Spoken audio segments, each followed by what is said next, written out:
Let me be brutally honest with you. Being broke isn't just about having no money.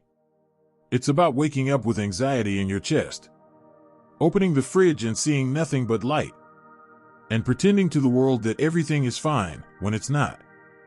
I've been there. I lived it. I survived it. And this is the frugal survival plan that pulled me out. Not theory. Not wishful thinking. Real actions, forged in real struggle. If you're broke right now, this might be the most important video you watch all year. Section 1. Why I had to go extreme. A few months ago, I checked my bank account and saw just $200 staring back at me. Bills were piling up. My savings were gone. And the cost of everything, from rent to ramen, had exploded. It felt like I was drowning in slow motion. That's when I made a choice. I would try something radical. I committed to extreme frugal living, not as a trend, but as a survival move. At first, I thought it would be temporary. A way to get by. But over time, something unexpected happened. What started as a desperate attempt to stay afloat became the foundation for a completely new life. Frugal living didn't just help me survive. It gave me control, clarity, and peace I never had when I was spending freely. Section 2, where the $5 goes daily. Most people hear $5 a day and think it's impossible. But when every dollar has a job, it starts to make sense. Here's how I break it down every single day. Food, $3. Transportation, $1. Savings or utility buffer, $1. That's it. There's no Starbucks. No takeout. No Uber rides. But you know what else there isn't? There's no credit card debt. No surprise overdraft fees. No constant anxiety about money.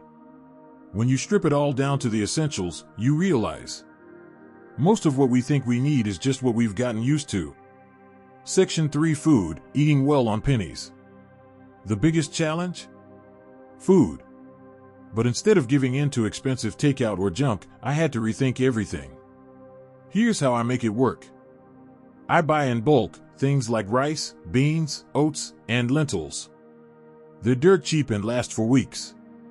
I cook every meal at home. Sundays are my batch cook days, big pots of soup, stir fry, and oatmeal that stretch through the week. I grow what I can, small stuff like herbs, green onions, and tomatoes on my windowsill. I use store apps and discounts. I only buy what's on sale or offers cashback. Do I dumpster dive? No. But I do accept expired shelf-stable items from people I trust. As long as it's safe, I won't let it go to waste. It's not glamorous. But it's filling, healthy, and most importantly, sustainable. Section 4, Transportation, killing the commute. I sold my car. No more gas. No insurance. No surprise repairs. Now, I walk. I bike. Or I ride $1 public buses using a prepaid monthly pass that breaks down to pennies a day. Sure, it takes longer. But I listen to audiobooks.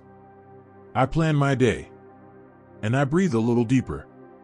If you live in a city, consider ditching the car. It's one of the fastest ways to save hundreds every single month. And the freedom? It's not in the engine. It's in the choice. Section 5, Cutting subscriptions and bills. I don't have Netflix. I don't have Spotify. I don't even have a phone plan. Sounds extreme? Maybe. But I've replaced all of it without really missing it. Instead of a phone plan, I use Google Voice and connect through free public Wi-Fi. It's not flashy, but it works. Instead of paid apps, I switch to free, open-source alternatives. They do 90% of the job without costing a dime. Instead of paying for streaming, I check out free DVDs and ebooks from the library or use free services like Canopy. Even my electricity bill? Under $30 a month. I unplug everything I'm not using, switch off lights religiously, and only heat one room in the winter. Cutting bills didn't feel like deprivation, it felt like relief. Less noise. Less temptation. Less pressure to keep up. And when your bills go down, your options go up. You stop working just to survive and start living with intention. Section 6. Clothes, Fun and Mental Health. I haven't bought new clothes in over a year. Instead, I wear what I own until it tears and mend things with needle and thread. I also trade clothes with friends instead of shopping. For fun, I read free ebooks from the library and go for long walks. I journal, meditate, and stick to a budget. It's simple, but my mind has never felt clearer. Section 7. Here's how you can start, even if you're not ready for $5 a day. Let's be honest, not everyone needs to go this extreme. But everyone can take something from this lifestyle. So here's how you can start today. Track every dollar for 7 days. Know where your money leaks. Cut your 3 biggest non-essential expenses, even if it's just by 50%. Set a no-spend week, no extras, no excuses. Start a frugal food list, cheap staples you enjoy that cost under $1 per serving. Cancel one subscription. Replace it with a free alternative. Downsize one area of your life, even something small, like using less data or doing laundry less often. You don't have to live on $5. But if you learn to live like you could, you'll always have power over your money. Final thoughts. Extreme frugal living taught me one thing. Freedom isn't about having more. It's about needing less. If you're struggling, I promise, you're not alone. Start where you are. Cut what doesn't serve you. And take pride in every small win. Because one day you'll look back and realize the struggle made you stronger than comfort ever could. Subscribe if you're ready to take control of your life, even if it starts with pennies. Drop a comment. What's one frugal trick you swear by? Let's build a support network in the comments. You're not alone. And you're not done.